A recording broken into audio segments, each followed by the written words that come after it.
TYFU. Hello, Beth. Hello, Marilla. We're so tired. And giggling already.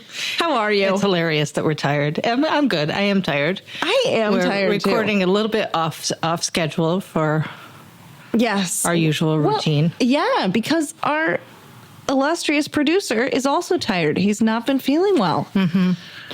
So we had to rearrange the schedule a little bit. Switch things up. But we're flexible. Hey, Yeah. we're nimble. We have cough drops. Mm-hmm. We have water, and we're ready. But if you guys hear a cough during this one that sounds like Kelly Walker, no, you didn't. No, you didn't. Anyway, send your well wishes to Kelly Walker because too bad for Kelly Walker. Too bad. Too bad. Do you have any news for me? Do you got any Today in Retails? Oh, gosh. I do have Today in Retails, but I don't know if I can air them yet. You know how sometimes you have with one the breaking stories? Yeah, it's like a breaking... Yeah. Before we release it on air. I got to fact check. You know, I have a Today in band that was pretty funny. Okay. Yeah, we had a gig this week, and it's a pretty unique gig. We play on a canal boat, a large canal boat, and we cruise during the sun. You call the boat She. I think you have to. She is the Colonial Belle, which is a local business. Shout out. Oh, Shout out. hey. It's a local business, Colonial Belle. Captain Tammy, she does a wonderful job, her and her crew. They do music cruises, and we usually do it in the summer. We cruise down the canal during sunset, and then we cruise back. This is the Barge Canal in upstate New York. Yes. For our listeners farther afield. And I learned that this year is the 200th anniversary. Of the Erie Canal. Of the Erie Canal. They have a strange identity crisis that I don't fully understand. But Me the neither. Erie Canal became the Barge Canal, but we still like to call it the Erie Canal. I don't know. Interesting. This isn't a history podcast. Don't listen to us. Okay, Anyway, so we're you were on the boat. We're cruising through. You were on we her. were on her. You were riding her. We were riding her hard. And we're cruising down, and we often see folks walking their dogs. We see folks playing in their yard. Yes, they're on the barbecue. towpath, They're on the and you're towpath. waving to we're them. We're waving. There's so much you're waving. Singing, you're showing your butt cheeks, and you're singing. waving. The think my evening butt cheeks sunset is shining on your sequins. Covered. My butt cheeks were covered. It was a This time. see-through dress, but it was very form-fitting. And as we were coming back, we see a lot of nature. And as we're coming back, we're pointing out, oh, there's a deer, and there's a goose, and there's a baby duck, and there's a fox. And then as we're singing this one song, my sister goes, and there's a deer pooping. Don't look at him. For so long, this Don't deer. look at it, she said. Yeah, it just felt so private. And it was just this deer trying to have a private moment And your in the sister woods. calls it out. And yeah, it was hard to not see it. He was just trying to have a peaceful moment, and it was so long. So then, of course, everybody looked. The deer was so embarrassed. I know this isn't a true crime podcast, but this reminds me of this true crime podcast that I was listening to today. I can't even imagine how this is going to thread the together. Killer was Pooping caught deer. because as he was laying in wait for his victim, he felt like he might have to poop. So he pooped at the crime scene. And then the police are like, and how do you think your DNA might have arrived on the crime scene? And the killer was like, I don't know. I have no idea. And the police are like, maybe through your excrement. I love how they call it excrement. Excrement. Feces is what they called it. Feces? Yeah. God, what I would give to hear a cop say because of your poop. Poop. Anyway, that was just a funny little thing that happened. I also have it today in retail. All right, lay it on me. Lay it on me. I've been looking forward to telling you about this because I was so mad. In fact, I was bring it on. Disproportionately mad. Like Play-Doh mad? Kind of. Okay. Like it's not a big deal, but somehow it represented everything that's wrong with a bad customer. We love it. We hate it. So what happened was I was having a burst of activity in the store. Lots of people in. there's a literal line at the cash register, and you know this is the moment where your credit card machine goes down. Oh, yeah, of course. It's contractual. So Chelsea is ringing. She's Yes. behind the counter Fighting ringing, for her and she's life. calling me over because the credit card processor just suddenly stops working for Mama. no apparent reason whatsoever. And we're apologizing, and we're asking people to wait while we try yeah. we're rebooting the system. And we're of course, turning there's things on and off. 400 people Right. in your store at that Have you moment. tried turning it on and off? Yes, we have several times now. Were you on So- a phone call at Not this yet. point? Oh, We good. didn't get to the phone call. I Okay. did shortly thereafter, but not yet. A lot of the customers who were waiting in line had cash. Okay, great. So we start pushing people through who had cash. I think a lot of them were tourists. And you know, Okay. the tourists always have cash. Tourists got cash. They want to buy a postcard They for 50 do. cents. And They they're want like, it. can you break 100? This is the Oh, yeah. this is oh, the yeah. tourist Tis vibe. the season. So we're pushing a lot of people through, and this gentleman, it's his turn in line, and he's like, well, I can pay you cash, but I'm not going to pay the sales tax. How do you find Right. these people? Yeah. And I'm like, well, I can accept your cash, but you're going to pay the sales tax because I Yeah. like to be legal. Right. Right. I'm sorry that's an inconvenience for you. He's like, well, I'm not going to pay you cash then if you're going to charge me sales tax. And What does he think you're going to do if you I think he thinks I'm just pay going to him be. with a card? Yeah. Or what do you think he's going to do if he pays you with a card? He's going to pay sales He's going to tax. pay the sales tax. But for the privilege of paying cash, I was supposed to exchange not charging him sales tax. What a weird power play. But hello, state of New York. That's not how it operates. It's stomping We're grounds, going on right? record to say we squeeze it out of them at stomping grounds. And then we turn it over to you quarterly. Yeah. You're welcome. Yeah. I mean, thank you for the roads and all caramba. that. But Yeah. okay, so I said I was going to charge him sales tax, and he's like, well, I'm not going to give you my cash. I'm like, okay, well, excuse us while we try to figure out what's going on with the Right. credit card machine. Right.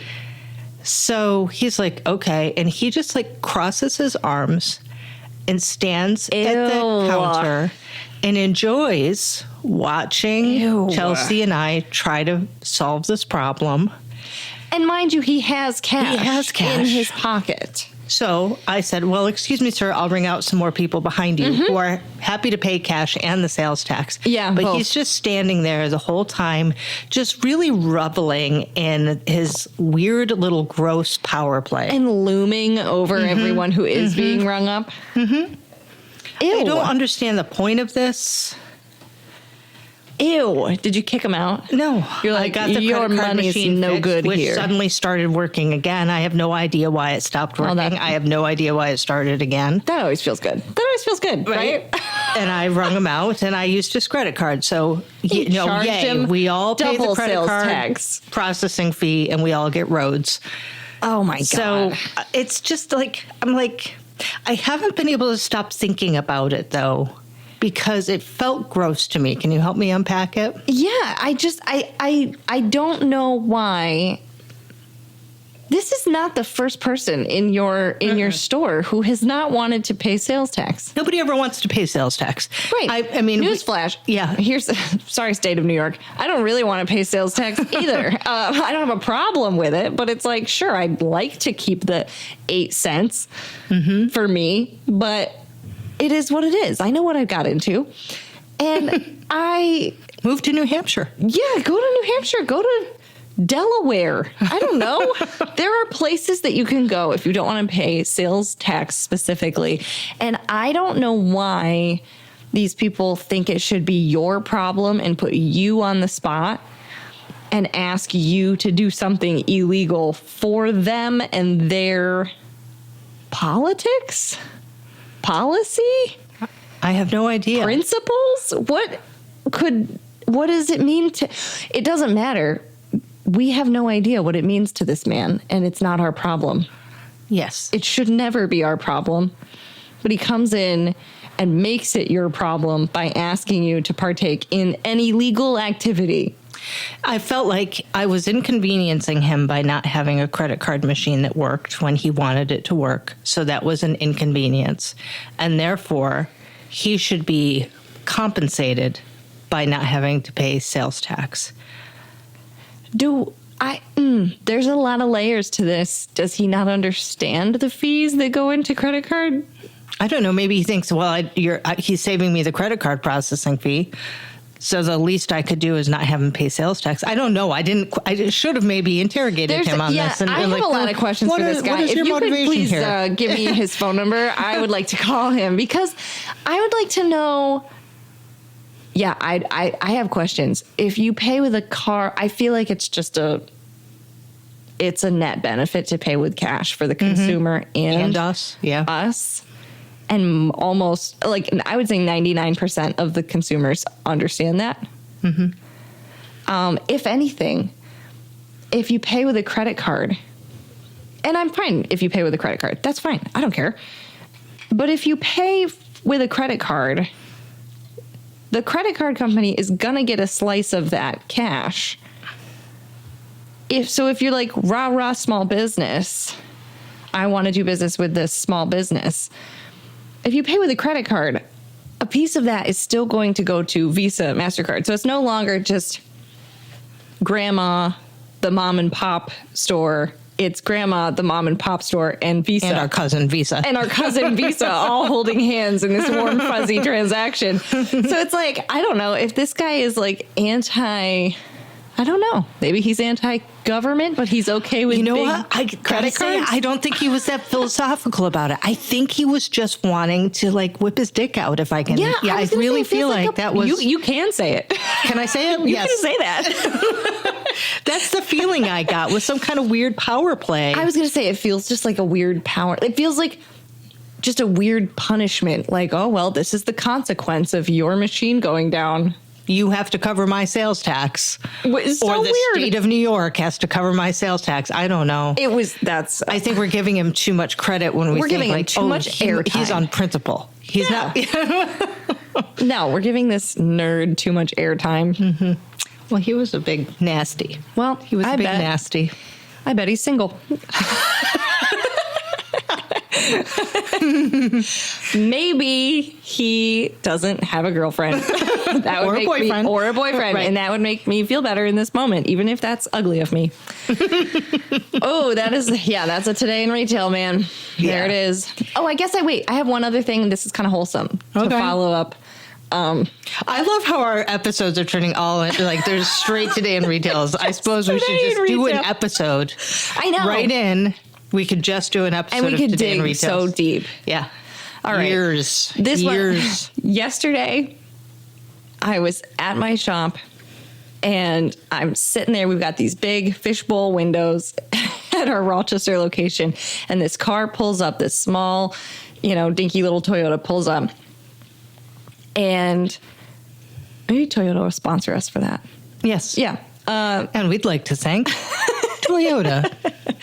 So this small little Toyota pulls up full of teenage boys, packed to the gills. How many? I think like there a was clown like car 8 of them in there somehow in this 5-seater sedan.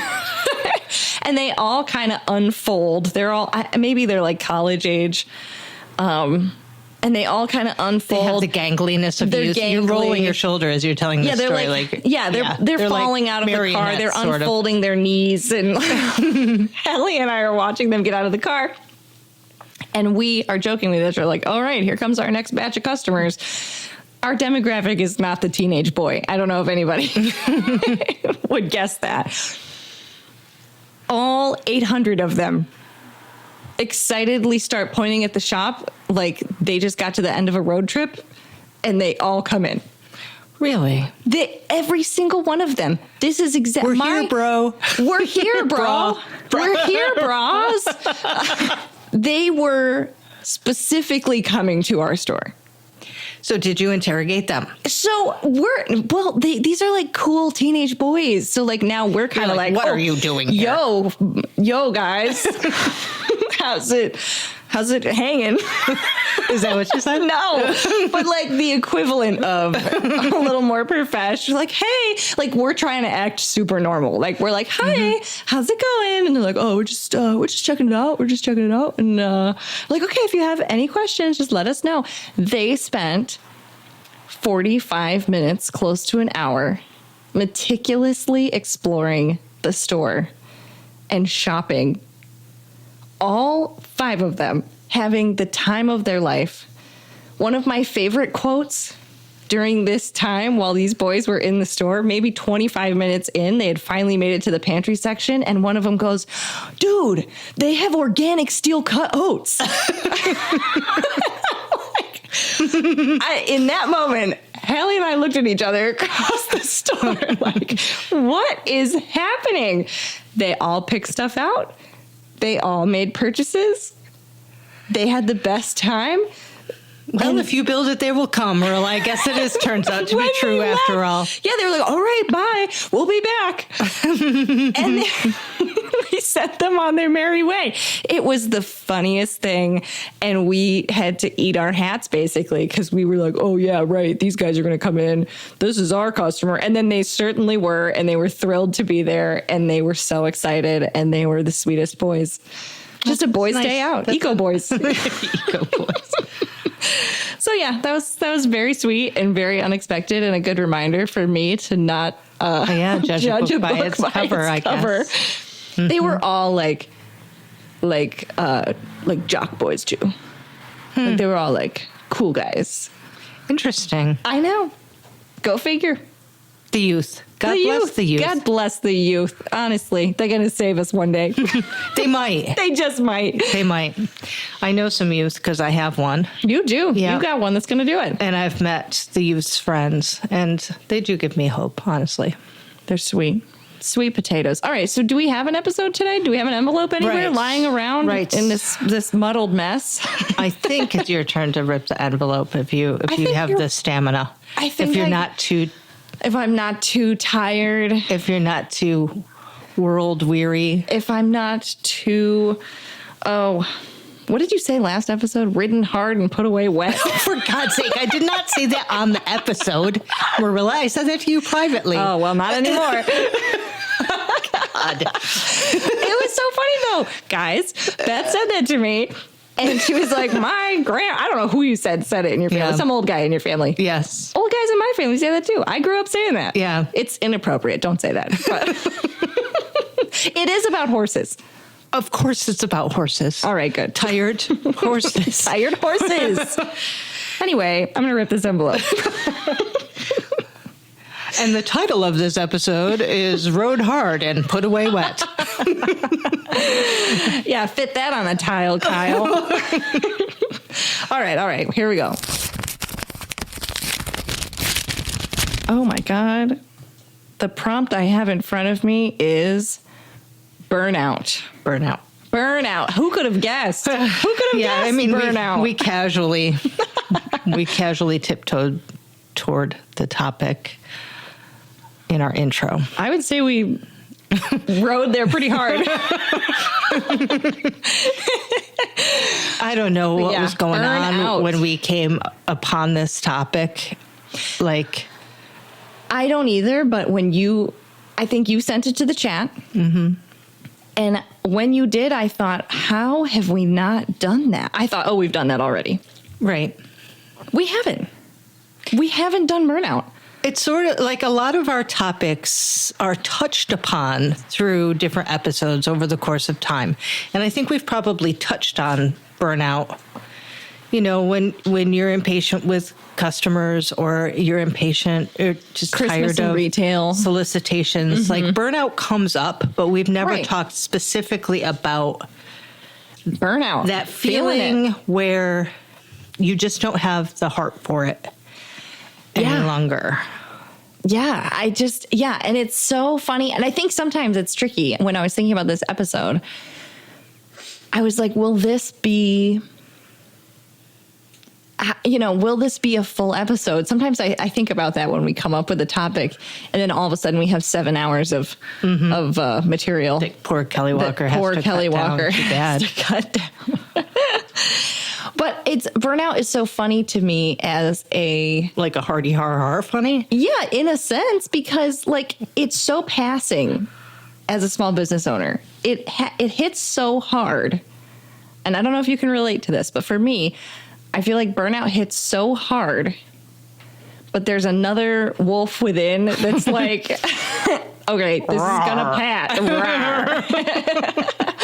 That's like, this is gonna pass, and like in 3 to 5 business days, you're gonna be inspired and like back into it and excited. And it's not really 3 to 5 days. Sometimes it's months, sometimes it's weeks, sometimes it's years. It's like any kind of depression. Right. Sometimes you're depressed for an evening. Sometimes you were depressed for a decade. Mm-hmm. And burnout can act that way. Yeah.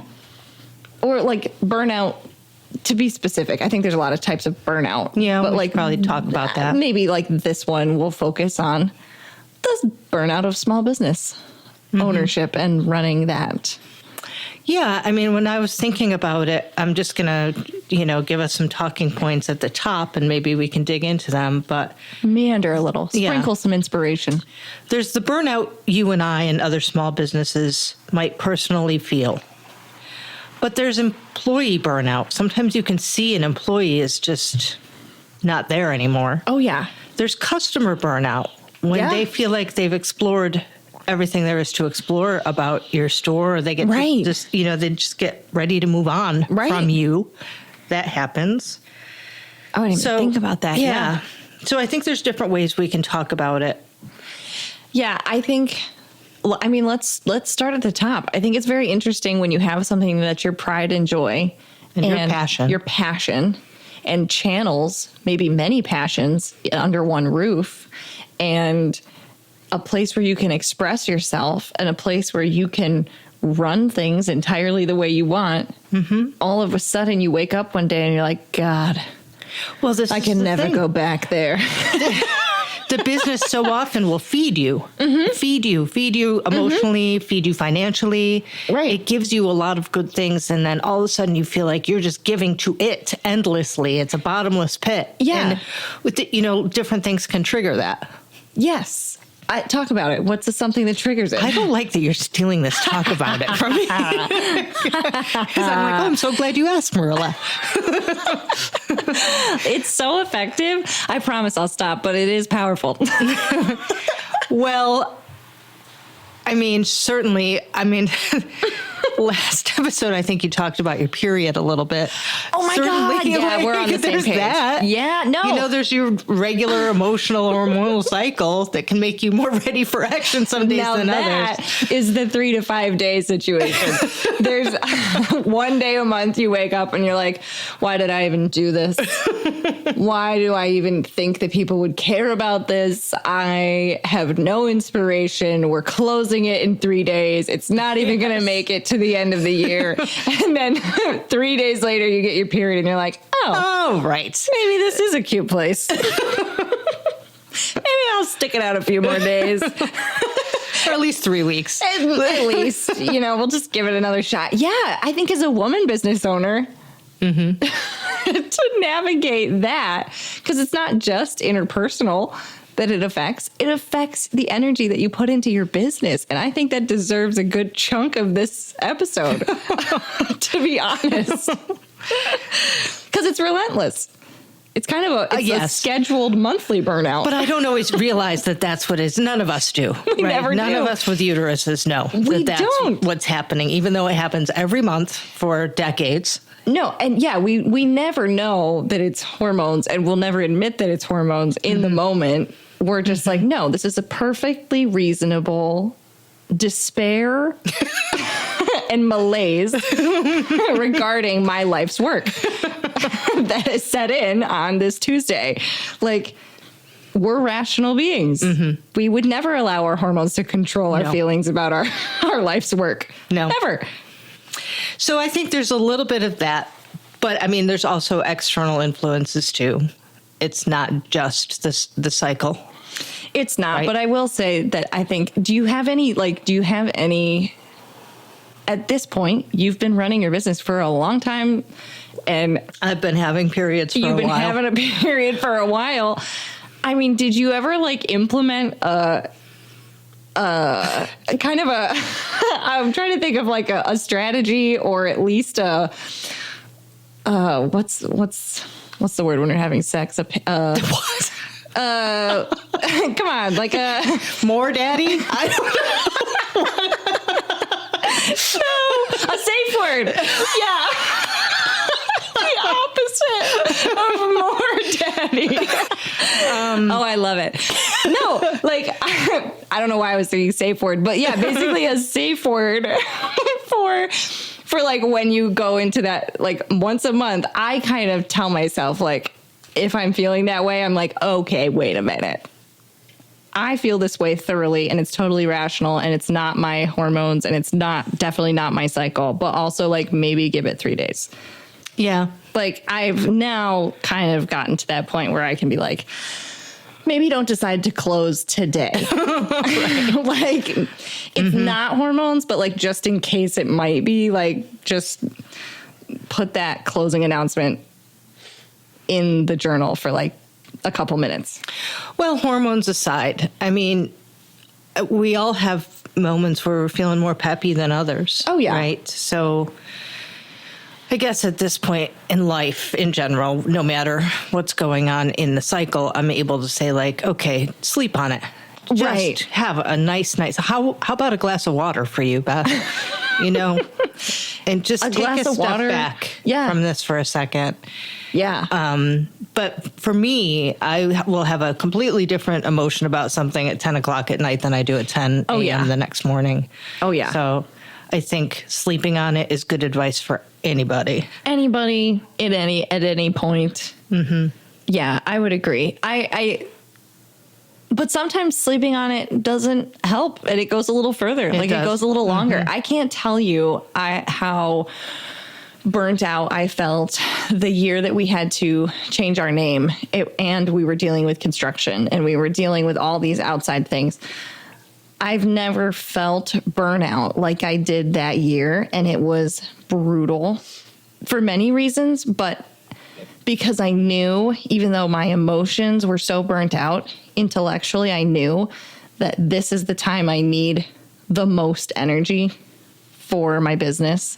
This is the time that's going to, if I tap out, It's done. it's done. But I've never felt less inspired than when I needed to come up with a new name for the store and tell everybody what was going on. And that burnout probably went on for, 5 months, 4 months. It was a long period of feeling uninspired. At the time, were you self-aware enough to recognize that you were burnt out? And I ask this because I think sometimes we're burnt out before we're even like cognizant of it. Yes, I would agree. I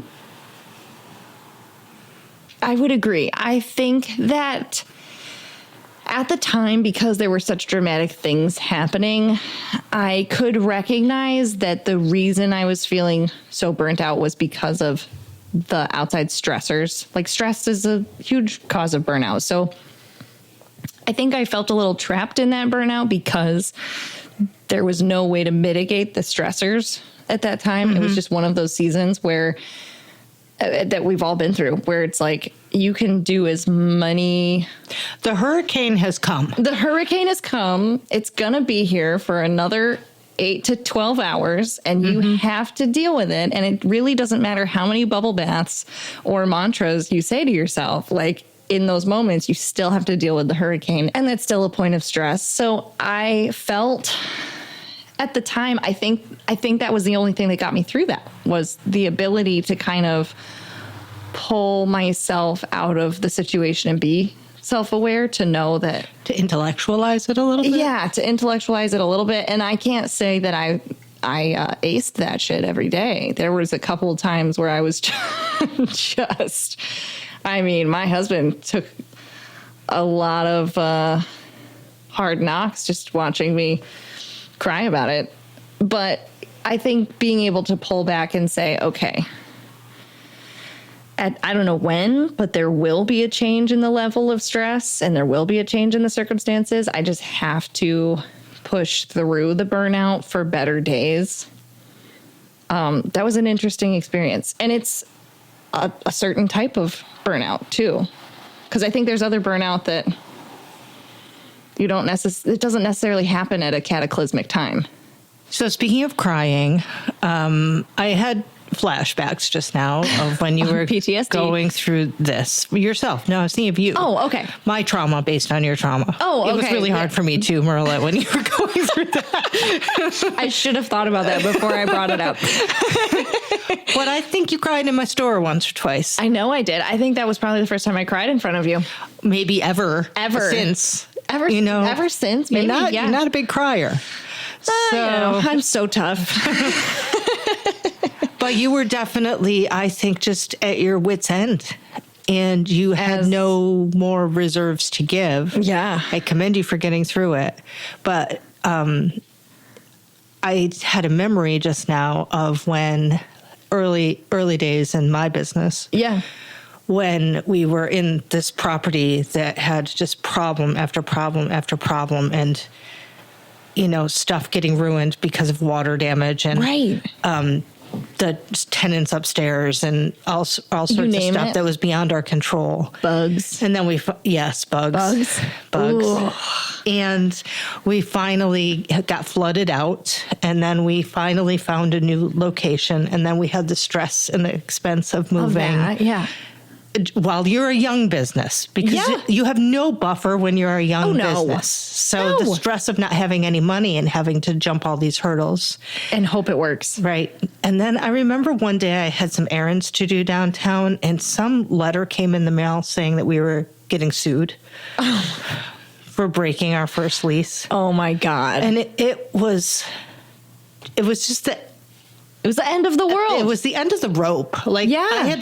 I had nothing left to give. Yeah. And I remember I had just gotten this notice in the mail, and I went to some city offices. I had to pay a bill or something. I don't know what I was doing Right. there, but I was running errands, and someone very kindly asked me, "How's it going, Beth?" Oh no. The Right? worst thing anyone could And I just possibly do. started hysterically sobbing. Oh my God. Yeah, because that's what does it. We're so strong until someone I says, was like, "Oh, and how are you?" and yet we have the audacity to ask that of every customer that comes in the door. But sometimes it turns into tears, It's true. Sometimes It's true. it does. It's true. So you burst into tears. Yeah, and How'd they take it? Were they good about it? Were they cool? Or were they just like, never mind. Oh, you, sir, you need help? Okay. here's a tissue. Yeah, Go back to your store. No, they were not unkind, but also like it's awkward. Yeah. What do you say? This is strange. Yeah. This is a stranger. It should have been an easy win. Hey, how are you today? I'm good. How are you? Right. That's how it should have gone in Yeah. an alternate universe. But I was so burnt out that I just lost it. Yeah. I lost it. So Did you feel better after that? No, I felt embarrassed. Of course. I mean, who wants to go into Yeah. somebody's office and cry for no reason? I mean, it's kind of a power play, but yeah, I feel you. But this is me in stress. Yeah. Like I do tend to just like hold it in, hold it in, hold it in. And then it just at the most random moment. We'll pop out on a city clerk. Mm-hmm. Or my dental hygienist. Hi, Christina. Remember that time? Oh, I love that. Yeah. Oh, man. Yeah. And that's why you should go to therapy, any and everyone listening to this. No. Because we all have small businesses and we could all probably use it. We have a podcast, so we don't need it. Yeah. We're fine now. We're fine now. But yeah, I mean, obviously there are moments that are just marked instances of burnout resulting from the hurricane of running a small business. And sometimes in those moments, I think to myself, okay, well, I know part of the reason I got into being a small business owner is because I like the pluck. I like the take it on the chin and turn the other cheek, like we can take it. We're strong. If it's not one thing, it's the other. Like, I like that stick-to-itiveness. Mm-hmm. And so, but every once in a while, it has to be challenged to make sure it's real. Yeah, it has to be challenged to make sure it's real. And in those moments, I have found myself wondering how many how many punches on the chin is healthy? I mean, there's a healthy level where you're like, I'm so strong and resilient. And then there's a point where you're taking them on the chin. I'm just really stupid. Like, I'm an idiot. Like, is it me? And so that's an interesting place of burnout. But I also think that a fascinating instance of burnout with your small business, like with your relationship with your small business, is when everything's going fine. Oh, interesting. Have you ever experienced this? Well, I can conceive of it. I'm not sure I've ever experienced it fully, but when there's no fire to put out and you're so trained on this like stress and adrenaline, like maybe you're a junkie for it. Maybe and so. If everything's just fine, then what's your purpose? Right. I think that sometimes that is a temptation that you can fall into as a small business owner. And I only bring it up because when we first opened, we had such a stint of drama. Yes. I mean, COVID, I mean, construction, I mean, name change, I mean, family issues. It seemed like there was always some kind of catastrophe. Mm-hmm. And after some of that passed and it was fairly smooth sailing, I had to, in that moment, take a step back and check myself as to like where I was deriving motivation and inspiration from, because I think for a long time it would have been easy to slip into that headspace of, if it's not drama, if it's not stress, if it's not a catastrophe, then we're not moving forward. Yeah. And I think that's a weird place to be too, because nothing was wrong. Everything was good. Yeah. I've been thinking about that a little bit because stomping around is fine, knock on wood. It's stable. It's growing. It's discovered an identity of sorts. It has a loyal customer base. It has a nice staff. I agree.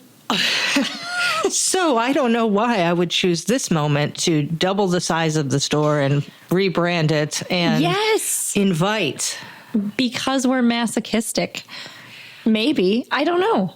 I don't know if it's an unyielding ambition, Marilla. I don't know if it's just I feel like, okay, I accomplished many, many goals, and now I need some new goals. Which I think is healthy. And let's make sure that they're slightly unattainable. Right. Which I think is healthy. I think it's healthy. I think I relate to that because I opened a second store. Yeah. Same thing. It's that feeling of like, okay, well, what's next? But I think what's next is different than burnout in a sense. Right.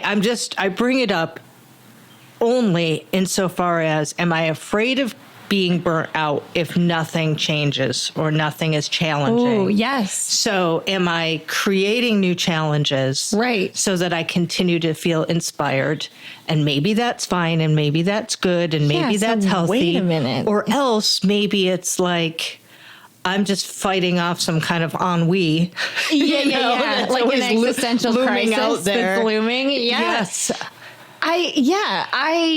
This is kind of, when I was talking about the burnout that comes when everything's good, I can't lie to you. I did think about starting the second store. Like, was that a little bit of that? Not really. Not really.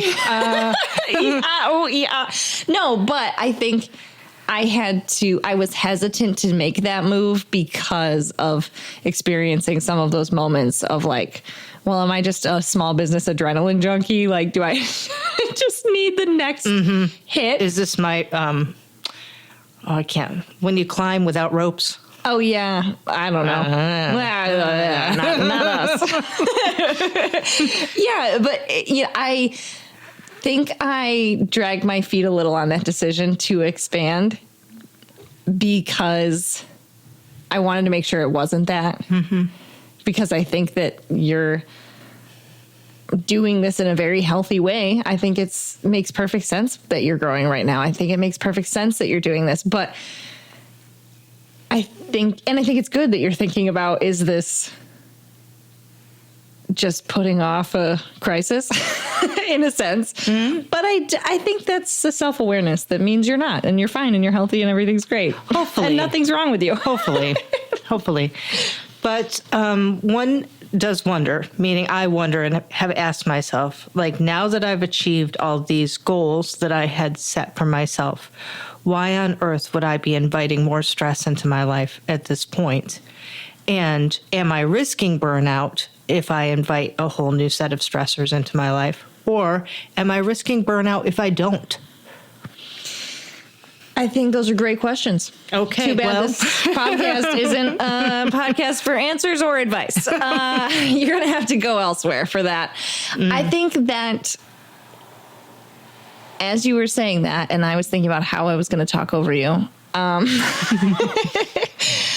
think that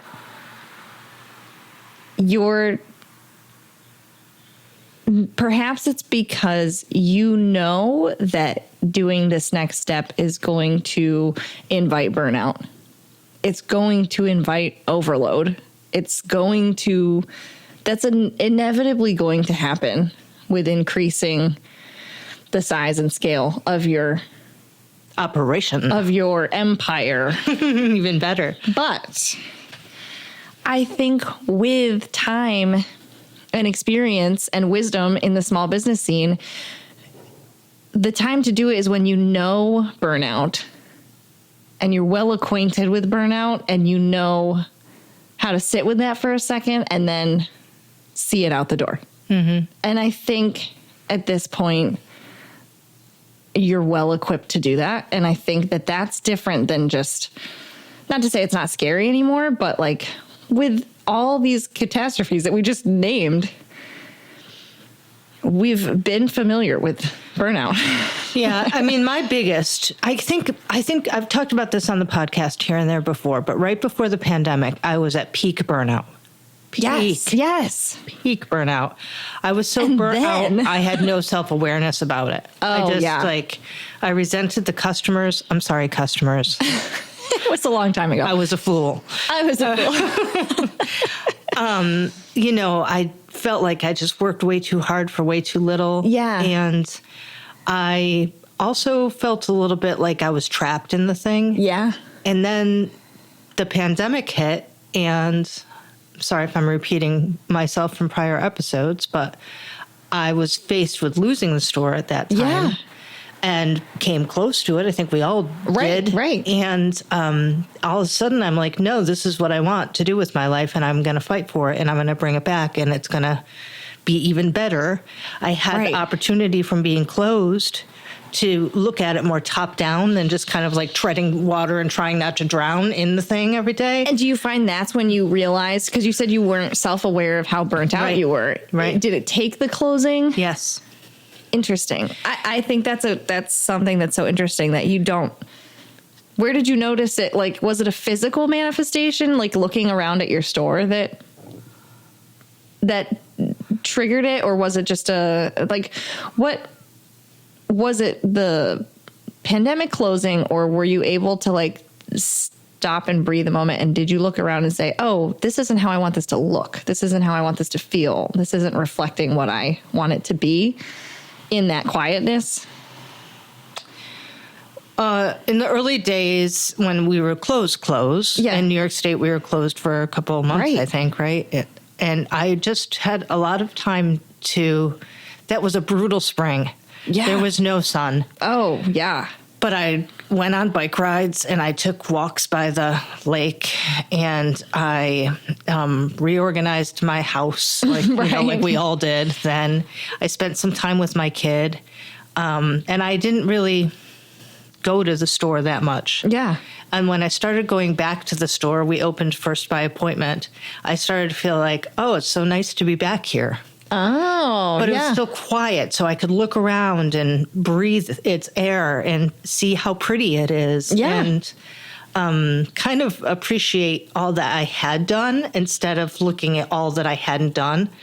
Does that make sense? Yes. Because when you're in it day to day, there's always this thing that has to be done, and you're never having enough time to do it. And you always see the fault. You always see the thing that's not glass half empty. Yeah. So I got to see the glass half full, and barring another pandemic, knock on wood. Oh my God, this whole episode. This is a big one too bad for Kelly Walker. Too bad. But I don't know how most people running a small business would have the opportunity. Yeah. So I'm grateful for the pandemic for that reason. You know, the irony is stomping grounds might have closed without a pandemic, not with a pandemic. The pandemic actually, I think, ended up saving the business in a way. That's so interesting. That's so interesting because I think sometimes when I notice like micro burnout, I think there's different levels. Like micro burnout is like sometimes I'll notice like I just let something pile up more than I want, like on the sales floor, or there's something I haven't put away that I would if I was on top of my game. And like sometimes I'll look around and be like, you know, this place needs to shape up, and it's me who needs to shape it up most of the time. And sometimes that's a signal for me physically that it's like, okay, why am I ignoring these things? Why am I not doing this? Like, what am I feeling around this? And then I try to unpack that and get into that and be aware of it. You know, you talked about on your list, be aware of that for employees too. Yes. What a segue. Nicely done, Marilla. Thank you. Do you think, it's so hard to talk on the podcast about employees because we don't want anybody to feel called out ever.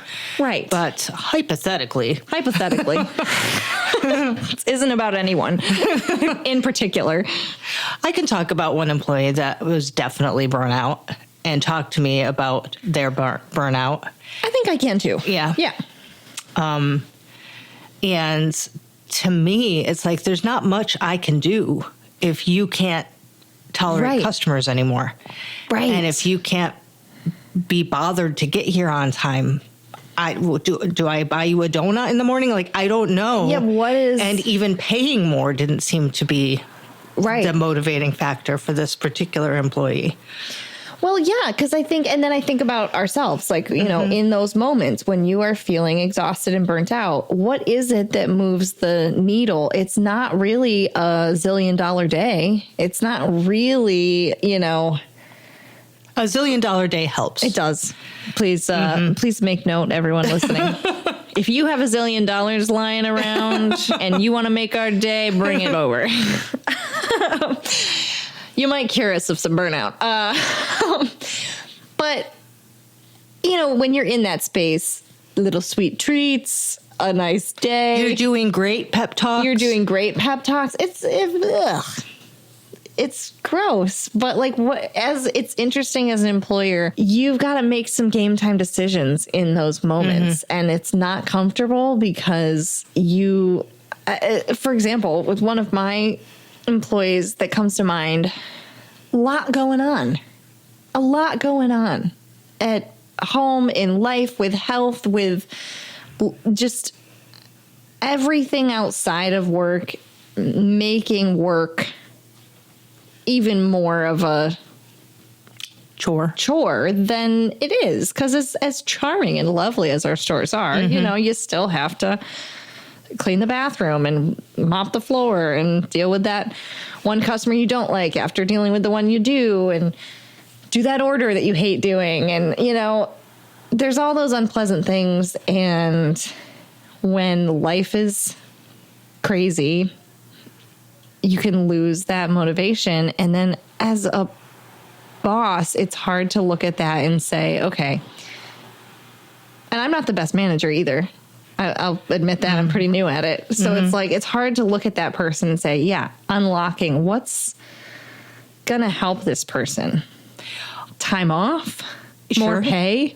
I have found that asking, what do you need? Yeah. What can I give you? Right. Doesn't always help if they don't know, or if it's not something you can provide. Right. How long should you hold out and be patient? Well, right. I think that is something that is so hyper specific to the situation. I mean, I think it is so specific to the business. I think it's so specific to the situation of your own finances, their own finances and life and issues. I think it's a case by case, but I tend to hold on too long when it's because you know what's going on with the person in a sense, and you don't want to be that person. But at the end of the day, something's got to give, because whether it's my burnout or your burnout as the employee, it's got to be addressed. Well, the employee's burnout adds to your burnout. Right. Because one of the major stresses, I think, is managing employees and relying on them to do certain things or behave certain ways with customers or or keep the shop a certain way, or show up on time. Yeah. Open things, close the, And so if you can't rely on them to do those things, then it adds to your burnout and your stress. And that is not sustainable. Right. And at a certain point, you have to put your oxygen mask on first. Yeah. Even if you don't want to, even if it's an innocent child next to you, you've got to put yours on first for the business to keep going. And I think that's when, for lack of a better term, you got to can them. In my instance, it was a little bit of a mutual, I think it was a fairly mutual feeling of we had good communication and I knew what was going on. And so there was an end date. This employee left. They made the decision before anything really had to be addressed overtly. But it wasn't a secret that there was a level of burnout that something had to happen. And thankfully there was no hard feelings. But then sometimes, I'm sure you've experienced, sometimes you have to make that call as the boss, and the employee is not self-aware enough to know that what's going on is a burnout situation or being perceived as a burnout situation. And you have to make the call, and there are hard feelings. You still have to take that on. It's uncomfortable. Yeah, we did an episode on it not being personal. It's not personal. Right. If the job needs to get done, you're not doing it. It's just business. But that's not how it is in real life. Well, it is. It is that way. It is, but it's not. It's not that clear cut. Right. And businesses as small as ours, there's always personal relationships. Right. And I think I've made the mistake in the past in taking employees, it's an easy one they're opening the store late. I have a dentist appointment. Somebody's got to open the store. Yeah. They're half an hour late. There's customers waiting outside. Yeah. I take that personally. Right. So it's not just business. I'm taking it personally. Right. When they get fired, they take it personally. Right. But it's really just business. I don't know. That's a whole separate episode that we already did. Already did. We'll have to revisit it again. But it's true. It's none of that. No employee. And in times that I've had to fire somebody, it's really not. It's just not because I don't wish them well. Oh, sure. Yes. It's just that, in this moment, you're observing something that isn't sustainable. And in this episode, it's burnout and something has to be done. And unfortunately, we're the boss. Must be nice.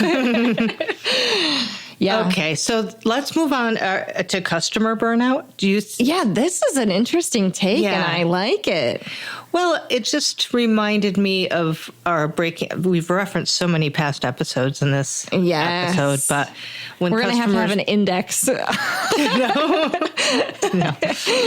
When customers stop coming by and you wonder, have they broken up with you? Yeah. It's not you, it's me, or whatever. Is it that the store is not giving them what it once did? Is there nothing more to discover? Has the spark died? Are they just moved on to something else? Lost? Because I don't know. Are they having an affair with another store like yours? That's better and that's cuter. not better, just new. I think that's a great perspective. And it's something that I think we all, maybe fear is a strong word because I don't really feel like I tremble at the thought of it, but yeah, it's their loss, Marilla. Isn't it? Exactly. It's their loss, but it's something that that tickles your brain. Mm-hmm. We've talked about it before. I think we talked about it in the sales episode, like how it's important to keep the sales floor feeling fresh and new, but at the same time, customers rely on you to have your steel cutouts. Yeah.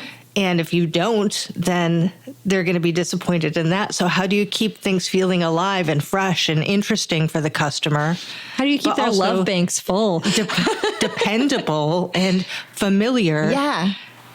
It's a really interesting line to walk because I switch up where things are quite frequently on customers, and I kind of joke around with them because I do have a couple that come in and they're like, oh, you moved everything around just like Wegmans. And well, Wegmans does it for a reason, maybe. I don't know what the reason is. Well, I don't know what Danny's thinking, but I imagine it's something similar. Yeah, and I joke around with them and I tell them, I got to keep you interested. I got to keep it spicy. I got to keep it exciting in here. And it's not a joke. No, it's real. It's real. Like, we do think about that so that customers don't get burnt out. And I think about it the most with my most wonderful regulars. Mm-hmm. The ones that come in and they are the backbone of our day, of our week, of our month, of our years. You look at them and you're like, oh my God, I'm so grateful for the amount of money that they've spent with us. And you think, how can I keep this interesting for Bill? Or whoever that person is, which you can't get too tunnel vision on one customer, but it's tempting when you have someone that's you feel like has come in and bought everything in your store. Mm-hmm. It's like, okay, do I have anything interesting for that one person to come in and get? Is there anything else that they can buy from me? And it must be different with you because I have things like toilet paper and glass cleaner and moving toothbrushes. the toilet paper from one shelf to another is only so exciting for Bill. It's only so exciting for Bill. And also Bill's always going to be wiping his butt. So it doesn't. So you don't actually have to keep spicy for Bill. Right. I don't have to necessarily because I have his toilet paper. I mean, there's always someone else who could give him different toilet paper, but it's one of those things that it's a necessity. It's a repeat purchase. When you're out of toilet paper, you want to get more toilet paper. When you're out of coffee, you want more coffee.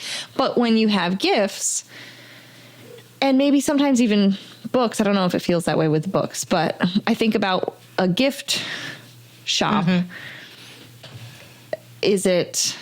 Do you have those customers that you're like, okay, what's the gift I'm going to get for them so they don't get bored with my gifts? Because you have some products that you keep for a long time that are heavy hitters. Mm-hmm. Yeah, I mean, I've been told that you can't be afraid to sell out of something. Mm-hmm. And I fight myself with that. If something sells out, I sure want to get more in to sell out again. But I might only do that a certain number of times before I'm just like, okay, last call. Right. Because we got to switch it up in here and make sure it's different. I was thinking about this with maybe a restaurant menu. You and I talk a lot about retail, but restaurants have specials. Right. So I think that's how they ride this line between, yes, we have our burger that you all know and love, but here's the special for tonight. Here's the chicken sandwich. Here's the soup. Oh, yeah. Du jour. Yeah, the soup du jour. I love a soup du jour. So I feel like restaurants have found a way to attack this problem. Yeah, what's our soup du jour, Beth? I don't know, but I think that might be something to play with. I would love to play with the soup du jour. I wonder, before we move on from customer burnout, here's one that I turn over in my head frequently. I have a few products that have been bestsellers since the day I opened. Mm-hmm. And they continue to be bestsellers.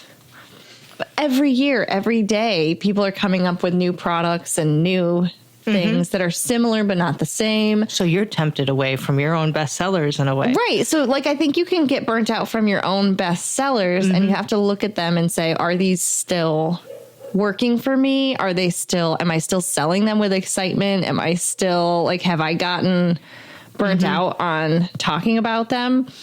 But then also I think, for some things I see these products come up and I go, well, would my customers like a change? Even though there's nothing wrong with this product that we've had for 6 years and it still sells great, would it be interesting for I don't know, what portion of my customer would appreciate a switch up? Yeah, unfortunately, though, that's an expensive decision to make. Right. And it's so, I'm not looking to chomp any of my best sellers, but I also think about it when adding other products, like giving more variety to your customers is then does that cannibalize in the name of giving my customer something exciting and new to look at? Yeah. Does it then cannibalize Your own bestseller? My own bestseller. Yes. That is something that I think about with the customer burnout experience. Mm-hmm.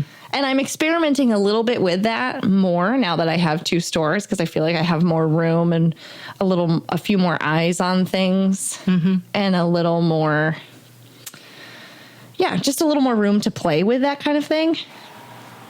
But I have to report back. I'm still in the experiment stage. I don't know, but it's a hard decision. Do you just focus in hard on something that is just tried and true? Mm-hmm. Or do you keep some variety, or do you add variety and rotate variety? Yeah. That there's a cliche, or keep the main thing. Yeah. And for Stomping Grounds, we have so many different services. Right. There is no real main thing. So I have to just stick with an aesthetic.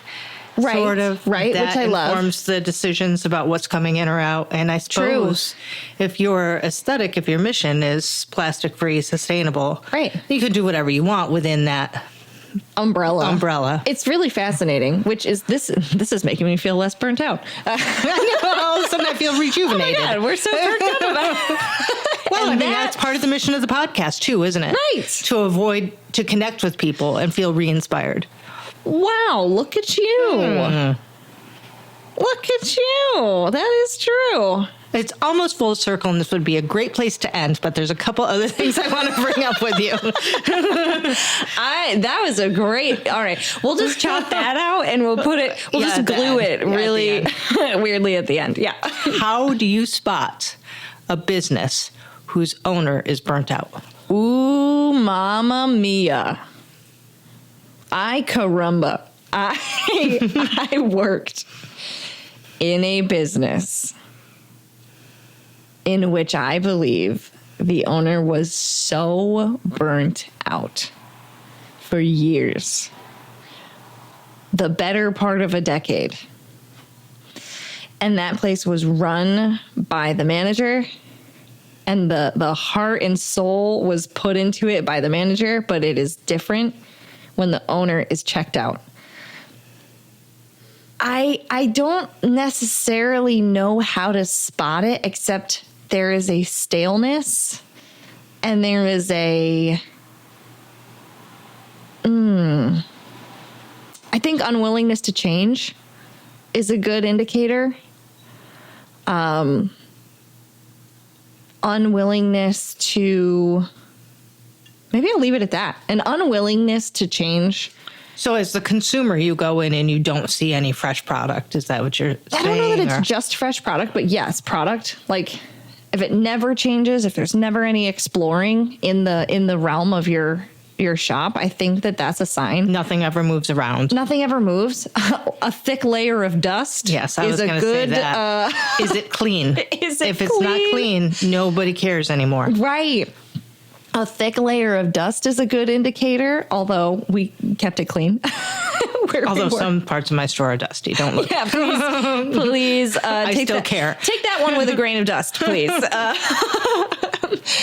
I think, I think in some places, especially businesses that are let's say, between the 50 and 100 year mark, some of those small businesses that have made it to the 50. Multi-generational. Oh, multi-generational. Yeah. It starts to look like like a living space in some ways. Like there's a lot of personal accoutrement. I think none of these are like absolute indicators, but they're clues. They're clues. Yeah. They're clues. If someone has their bed in the store, it might be. No, that just means they're super committed. Yeah, that's true. I was thinking a good indicator is when someone is not keeping their advertised open hours. Ooh. Like, yeah. if they're just not showing up when they're supposed to be open. Right. And they're not communicating. Yeah, a lack of communication. Sure. Is huge. You know, because I think if I am closed for a family wedding or something. Yeah, you're gonna make sure everybody knows. I'm gonna let everybody know, and if I forget to put that sign up on the door, even after I've let everybody know, if I forget to put the sign up on the door that says, you're gonna "Hey, leave reminder, the wedding," I'm gonna leave the wedding, drive 7 hours back, and put up that little piece of cardboard. Because I will agonize over it. Yes. Closed for family wedding. Thank you for understanding. Yeah, I will. So it's like, but that, I think that sign, okay, maybe I wouldn't drive 7 hours, but that agony of like forgetting to communicate and like, oh my God, Bill he's gonna try to pull the door and it's gonna be locked, and that's honey awful. fetish man won't be honey fetish man. He won't be in a lot of trouble. He didn't get to stock up. He's gonna have a sad weekend. Oh, it's gonna be brutal. And when that like agonizes you, I think that's a sign that you're still in it. When you're like, oh, I forgot, like, it doesn't matter. Like, I would say a business that's consistently running out of things. Oh yeah. Except I do that sometimes, and it stresses me out though. I think the sign is. Yeah, so that's because you don't give a shit. I don't care. Yeah. Yeah. Constantly. Yeah. Just empty shelves for a long time. Yeah. And it's tough. Have you ever worked in a business that's burnt out? No, not that I can think besides my own. For a minute there. No, I don't think so. Yeah. It's a weird feeling because it's still alive, but there's not really hard to keep your own in it. Motivation, I would think, going if you feel like the top doesn't necessarily appreciate what they have or what you're doing for the business. And it feels like there's not a lot of room to grow. It feels like there's not a lot of room to when you're working for someone who's burnt out, and they're kind of just like tapped out, and you can see the writing on the wall that it's going to close. It kind of feels like, okay, I'm always grateful for the paycheck and the work and the people and yada yada yada, but it's like we're not going to explore a new product. We're not going to rearrange everything tomorrow. It's hard to be in that. Thinking for myself, I had a situation. This happens often. Like we'll do some picture framing, and we get it all together. It's all back. It's hanging up on the wall, and then I realize, oh my gosh, there's this tiny speck of dust under the glass. Not the dust. So I pull it off the wall. I open it back up. I clean it all out. I make it quote unquote perfect, close it all back up. You don't charge them double for the labor. I don't charge them double for the labor. And there's another piece of dust. You don't often see these things until it's all until it's all done. Yes. And then you have to step back from it, and sometimes dust falls when you're closing it up. So it looks perfect. So anyway, this is very specific to my business. But I had a problem job like that this week. Ooh. And I was so tempted to just let it go. Yeah. The customer's never going to see it. They're never going to look as hard at this as I'm looking at it. And I was arguing with myself, and I said, the moment I let that go out of the store, knowing there's that piece of dust, is the moment I need to quit. Right. Because if I don't have the stamina to open it up as many times as it needs to be opened up, then I'm burnt out and I'm done, and I need to close the doors and walk away. So you clocked another $75 worth of labor. Yep. Yes. No, I mean, we eat that. It's my fault. Yeah. And it's my job to fix. But I would say when the standards start slipping, that's how you know a business owner is burnt out or the employees are. Yep. Because if you just can't dig deep enough to do the extra to clean, make to the deep extra clean little that effort, thing, to make the extra effort, to go the extra mile. Yeah. When it really becomes poisonous and your business starts to strangle you and you can't fight back because you're burnt out, that is the death sentence. A very long, drawn out, sometimes multi-generational death sentence. So save yourself. And what's the moral here?